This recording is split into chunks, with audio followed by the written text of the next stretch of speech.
Ito yung bago kong ginawang XRM 110 condition na, may starter, tapos cambio 1, 2, 3,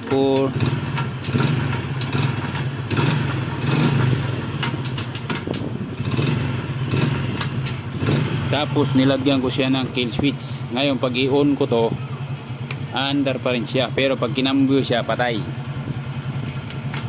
Patay na siya. Kahit i-cambio mo siya ng Primera to kwarta, hindi siya tatakbo, patay talaga siya dahil dito. Pero kung i-off ko to, tapos i-start ko,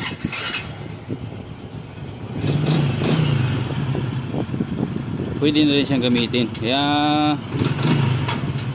ang lamang lang dito, pag naiwan yung susi o di kaya masusihan ng iba, hindi siya nagamit ng iba kasi may kill switch siya basta naka-on lang to, hindi siya under, hindi siya tatakbo.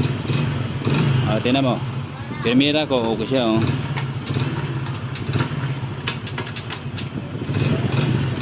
Pero pag i-on ko to, under siya sa neutral. Tingnan mo, under pa rin siya kahit naka-neutral siya.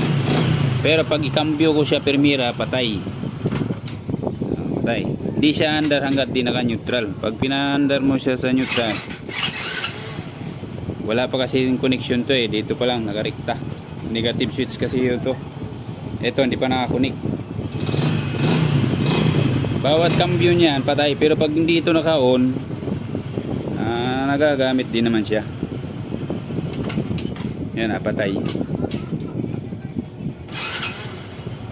Pero pag i-off ko siya, magamit na rin siya